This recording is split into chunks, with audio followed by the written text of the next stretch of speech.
Hello, hi, I hope you're well. So in today's discussion, I want to talk about an introduction to climate change law. What does climate change mean? What are the key definitions of climate change? And also, what are the main impacts of climate change? So in today's discussion, we just want to introduce the concept of climate change and climate change law to really understand what it means, the main causes of climate change, the impacts, and also the legal definition of climate change. So climate change, it has been in existence for quite some time. Not the concept, but rather the impacts of climate change have been in existence for quite some time. But the only thing is, for a very long time, or for centuries, we didn't have scientific evidence of what climate change really entails. But with the reports from the IPCC, that is Intergovernmental Panel on Climate Change, we have seen more scientific evidence with respect to what causes climate change, the impacts, and also some of the solutions to climate change. So starting with the definition,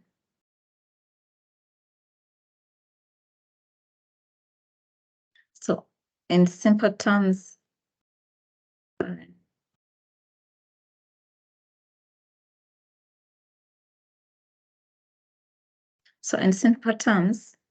climate change can be referred to as a change in the usual weather found in a place.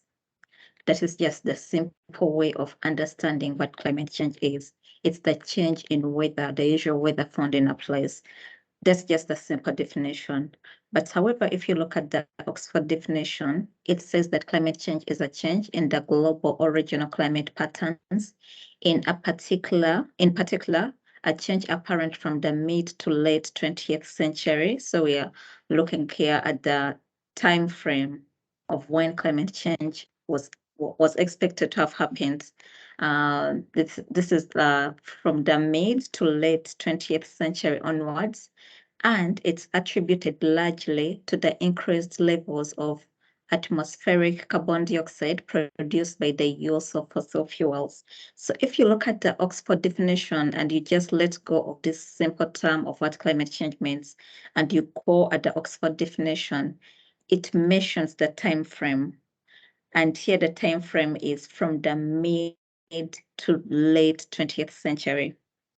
And the other important thing, especially with respect to the definition, is the causes of climate change. What is it attributed to? And here it's attributed to the increased levels of atmospheric carbon dioxide produced by the use of fossil fuels.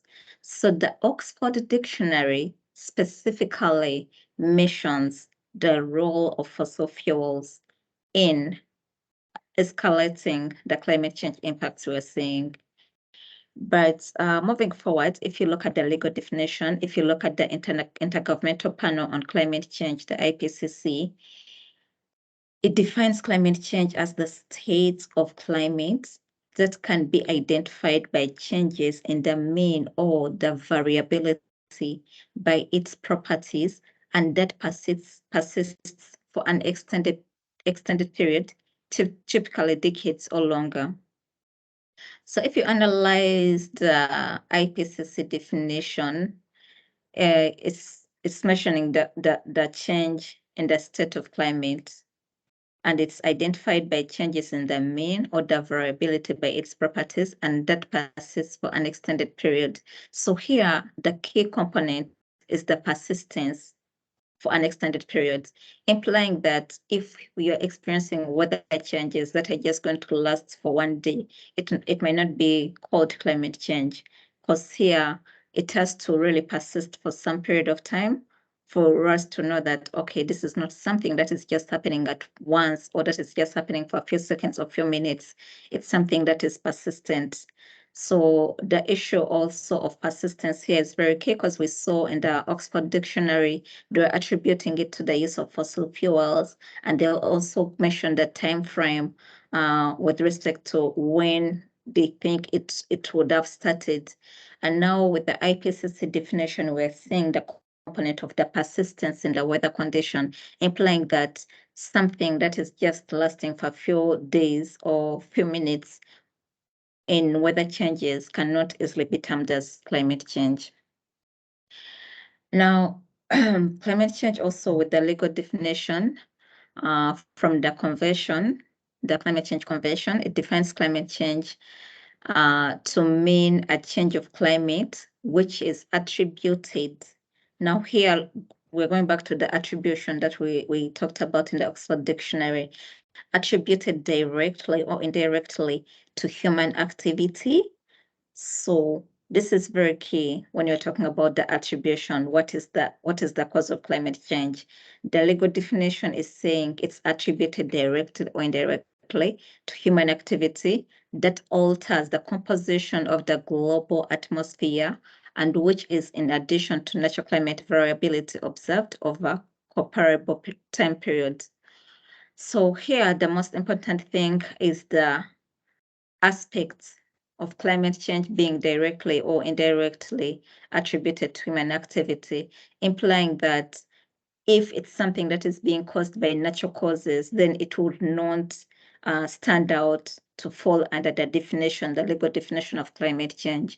And if you connect this to the Oxford Dictionary, you realize that the human activity they must be talking about is the use of fossil fuels. And by fossil fuels, we mean oil, gas, coal. So implying that those are the main human activities. Extraction of fossil fuel is spotlighted as the main human activity that is causing climate change. So like I already mentioned, the definition, the definitions for both the Climate Change Convention and the Oxford Dictionary, they bring into play the role of human activities and their contribution to climate change. So who is impacted by climate change? Impacts of climate change affect the general environment. So the environment is impacted, and this in turn not only affects humans, but also other species.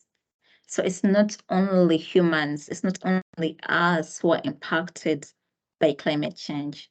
The environment itself, nature, the forest, whatever you see around you is impacted. And then other species are also impacted. And it has been recognized that one of the most important challenges is the anticipation of the future under climate change.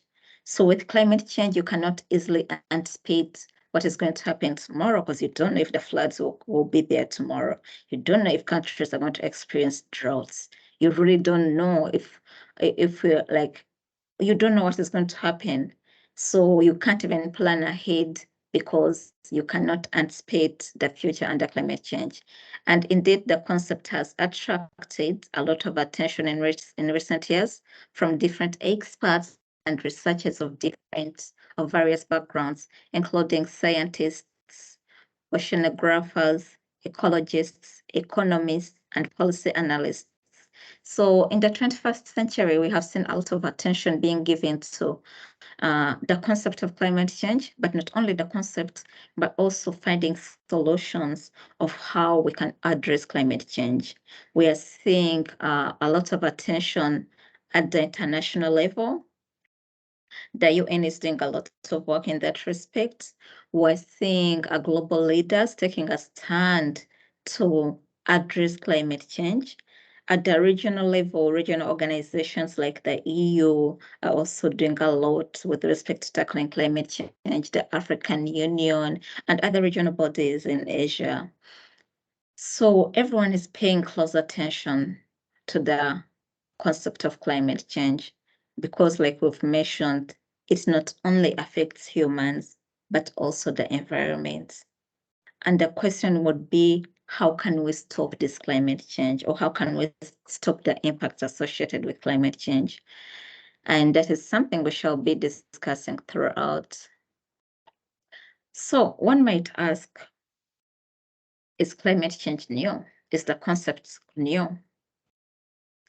So whereas the concept of climate change has gained a lot of attention in recent decades, and as such, it might be understood as a new challenge in recent years, it is worth noting that the extreme weather changes, which are now referred to as climate change, have been in existence since time immemorial.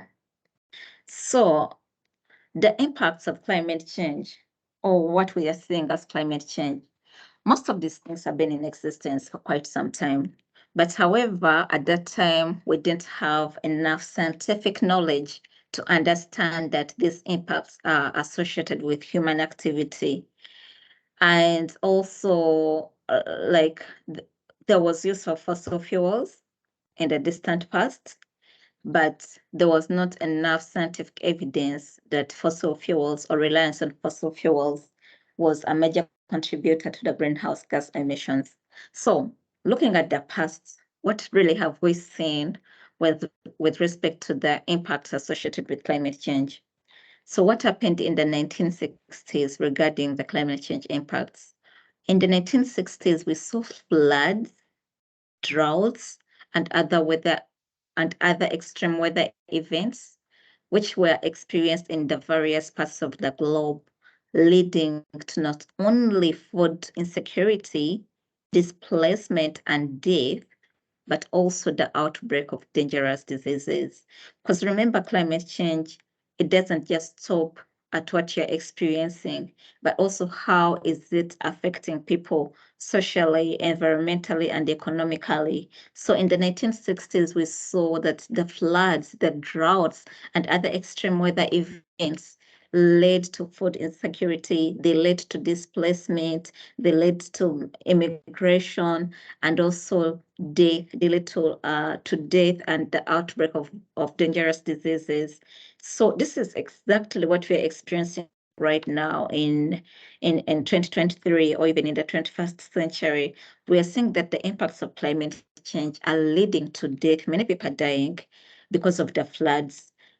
Food insecurity is experienced in different countries because of the droughts. And then dangerous diseases are also coming up because of the various extreme weather events. So these impacts were experienced in the 1960s. For instance, in the period around 1960, for instance, in the period around 1626 to 1640, droughts were accompanied by regular floods. That is not fault, it's regular floods in China. Whereas in 1627 and 1630, disastrous floods, it's floods in Gujarat and Gujarat led to 3 million people losing their lives. So we're talking about the 1620s and the 1640s, where we saw droughts and floods in China. And the same droughts and floods were experienced in the 1630s, leading to over 3 million people losing their lives.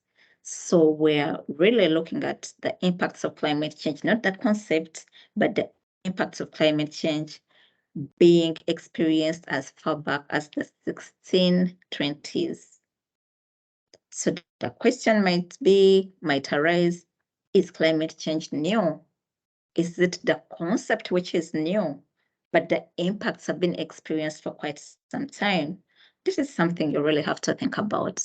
So what are the causes of climate change? The global greenhouse gas emissions due to human activities have grown since pre-industrial times. Carbon dioxide is the most important anthropogenic greenhouse gas emission. So the causes of climate change are basically the rise in the greenhouse gas emissions since pre-industrial times. So that is one of the ways we can measure this concept of climate change. And the global atmospheric concentrations of carbon dioxide, methane, and nitrocide have increased remarkably as a result of human activities since 1750. But remember, in the previous slides, we talked about what was happening in the 1620s, in the 1630s, and the 1640s. But here we are seeing that the concentration of carbon dioxide has increased as a result of human activities. So the human activities we are talking about are the extraction of fossil fuel. And the time frame we are seeing here for this increase is since the 1750s, and now far exceeds pre-industrial values determined from ice cores spanning many thousand years. So here we are seeing the increase of the carbon dioxide concentration since the 1750s, and the main cause that is being highlighted is reliance on fossil fuels. That is the human activity that most people talk about. So what are the impacts of climate change?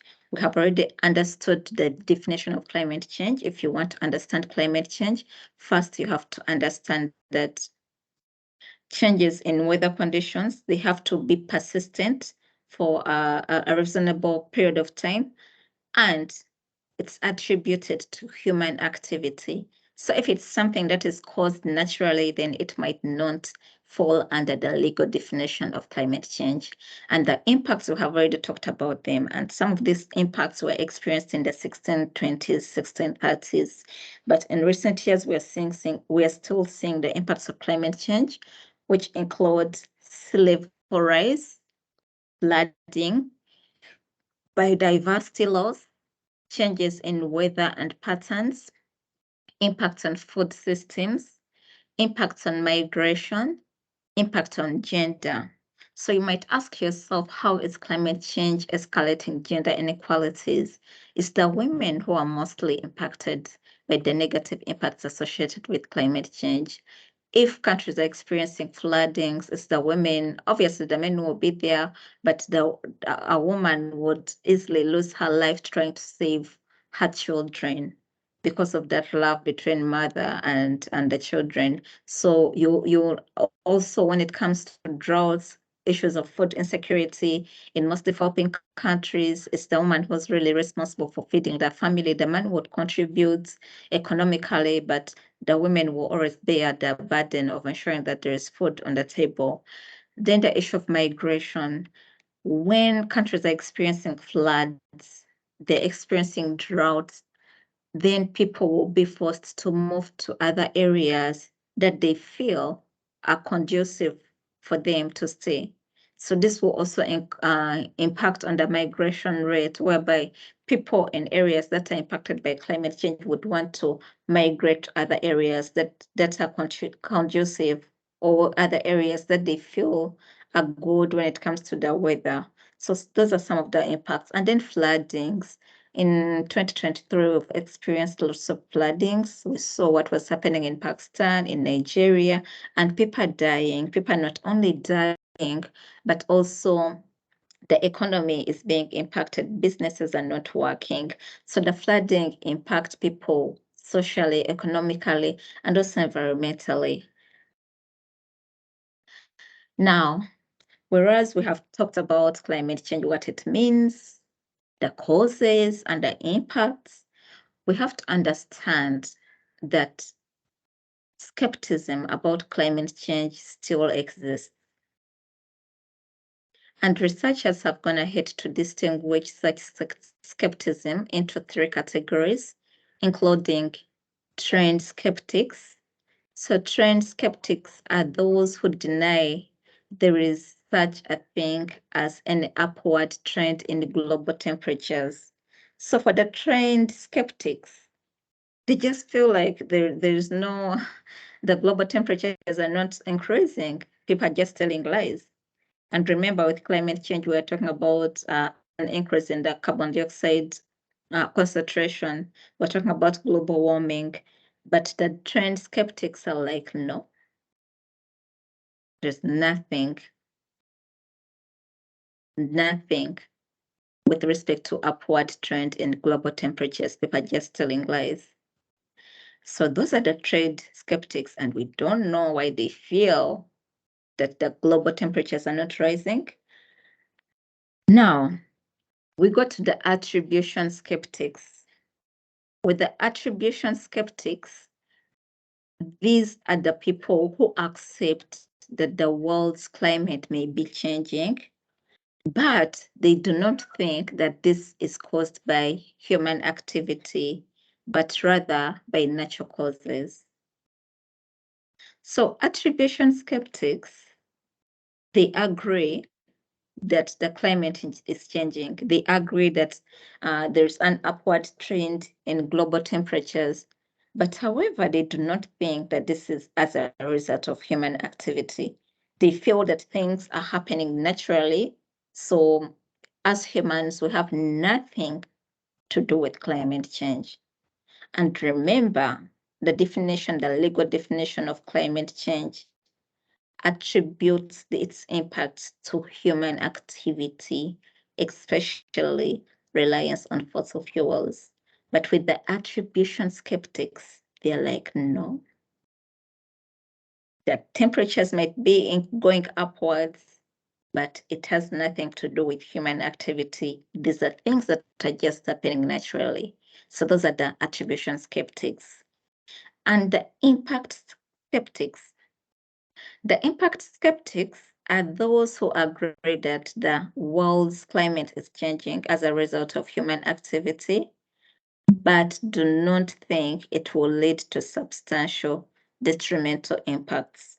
So the impact skeptics, they agree that yes, there is an upward trend in the global temperatures, and they also agree that human activity is responsible for whatever we're experiencing. But they think the impact will not be detrimental. So for them, they're of the view that yes, climate change is there, but it's not going to lead to detrimental impacts. We're not going to see lots of events like floodings, droughts caused because of this climate change. But they agree that climate change is there. In a sense, they agree climate change is there, but they do not believe that this will lead to substantial detrimental impacts. So why should we care about climate change? Let's just go back to the skepticism. You can tell me about your views. What do you think? Do you agree that climate change is there? Or are you also skeptic about something? You feel like, oh, it's there, but it's not that serious. Or you feel like it's there, but it's not the humans who are causing it. These are natural things happening. Or for you, you feel that, this is not happening. There are no upward trends in the global temperatures. You can let me know your opinion. What do you think? But the skepticism is there to stay, and it's one of the reasons as to why most people do not take climate change seriously, because they either do not believe in the reports or they're not feeling the impacts of climate change. So why should we care about climate change? Despite the existence of skepticism, the need to make climate change an important challenge in the current global, regional, and national affairs was summarized by McNabb as follows. The natural systems that provide oxygen, clean water, food, storm and erosion protection, natural products, and the potential for future resources, such as new genetic stocks for cultivating, must be protected. So here they're telling us what exactly does our environment provide? The environment, what does nature provide for us? It provides oxygen, it provides clean water, nature provides food. It also offers protection against storms and erosion.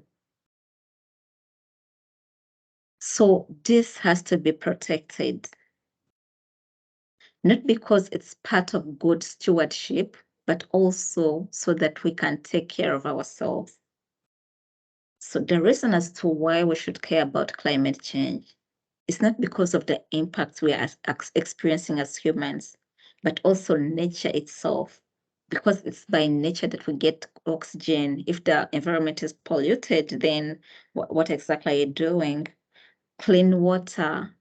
If the rivers and lakes and seas are polluted, where will you get clean water from? The food. If we are experiencing droughts and farmers cannot get any food, where exactly will we eat from? Protection against storms and erosion. So that is what nature is providing for us. And we have to protect it as part of good stewardship, but also most importantly, to ensure that the same nature and environment protects or offers protection to us. So being serious about climate change means that you're serious about protecting yourself as a person, and you're also serious about protecting the environment that offers you protection in return. So that is a summary from MacNat in the 2013 article called Climate Change Impacts. Oh.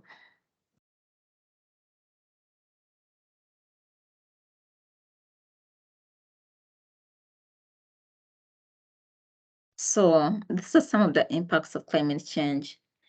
As you can see in the photos, what exactly, when you look at what is happening here, what do you see? Is it a drought? We see here there was a lot of rain, and then here there's nothing. So in these pictures, you can see what climate change can really do, what droughts can really lead to. So do you want to spend the rest of your life staying in this gloomy, gloomy place, or you want some grain in your life? We're seeing the fires, bushfires. These have been experienced in different countries, in the USA and other countries. So are you ready to spend the rest of your life worried about the fires that are likely to happen? You know, they're unplanned, because you can't plan anything. You can't plan your future under climate change because you don't know what is likely to happen. So that's part of it.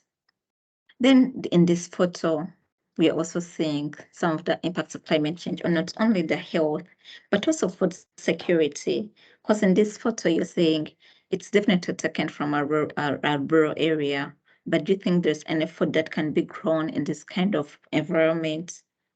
And it's impacting on the women. Remember, we talked about gender issues, women being very supportive when it comes to providing food and other social services in homes, especially in rural areas. So in this photo, depending on how you want to interpret it, but it can also give you some of the impacts of climate change in various directions. On the environment, we're seeing issues of food security, we're seeing issues of gender, and so on and so forth. Then the flooding. The floodings have been experienced in different countries. In recent years, we have seen what was happening in Pakistan. We saw what was happening in Nigeria, people dying. So on top of experiencing various challenges like poverty, people are also now experiencing floodings. And it's taking people back, like even the economic development will be hard when countries are now just busy experiencing the negative impacts of climate change. So these are some of the things we really need to think about. We talked about gender. Remember when I was starting the discussion, I gave examples like when we're experiencing floodings, who is most likely to lose their who is most likely to lose their lives to save the children? It's the women, the mothers will do anything to save their children. And in this photo, you see what is happening. A mother and her daughter trying to escape the floodings in the area. So this is climate change. It's just not about the floodings, but also the gender inequalities, people losing their lives. Human security is at stake. Businesses are at stake. Economic development is at stake. The healthcare services, they are at stake. So this is what is happening. So that's it about the issue of climate change. In this discussion, we basically covered we tried to understand what climate change really means, the impacts of climate change, and also we tried to connect it to the various sectors of the economy, including the economic sector, environment, and social. So climate change, in summary, it's attributed to human activity. And this human activity is reliance on fossil fuels. Whereas the concept of climate change might be new, the impacts have been experienced since time immemorial. We saw what was happening in the 1620s, in the 1630s. Many people losing their lives because of the floodings. And these impacts now, they are supported by scientific evidence. And this scientific evidence shows that the global warming is due to human activity, specifically reliance on fossil fuels. Remember, I'm also, I do lots of work on oil and gas, on fossil fuels and extractives. So we really have to strike a balance on how we can address climate change and also finding ways of how to utilize these fossil fuels in an environmentally friendly manner. Thank you very much and have a lovely day.